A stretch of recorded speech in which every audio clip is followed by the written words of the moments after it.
It's a trend no one wants to see. According to the CDC, overdose deaths in South Dakota jumped nearly 46% from November of 2020 to November of 2021. Now, to give you a better idea of the numbers, there were 102 deaths reported in the 12-month period ending this past November. That is up from 70 deaths reported in the same time window the year before. In our top story tonight, KELOLAND's Kelly Volk talks with an expert about what we can all be doing to help tackle the problem. Yeah, today's event called Strategies to Reduce the Impact of Substance Use just wrapped up. But the keynote speaker told me what people can be doing in their communities moving forward to help those struggling with substance use disorder. It's Dr. Nzinga Harrison's first time in South Dakota.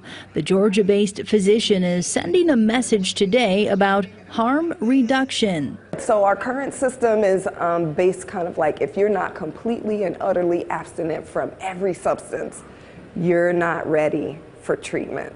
And you can think about that like a person with diabetes. Would you say if your blood sugar is not completely controlled, you're not ready for insulin? It doesn't make sense when you say it like that, right? But it's because people have a hard time understanding that substance use disorders are chronic medical conditions.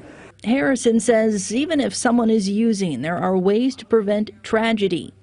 She says forms of harm reduction people typically think of include Narcan and needle exchange programs. Having a safe community where a person feels valued and cared for and where they feel like they belong is also part of harm reduction. She says that compassion can create change and ultimately help prevent overdose deaths. You may not be, pitching your legislator. You may not be running an addictions company like I am. You may not be a person whose child died, but you can see a person and look them in the eye.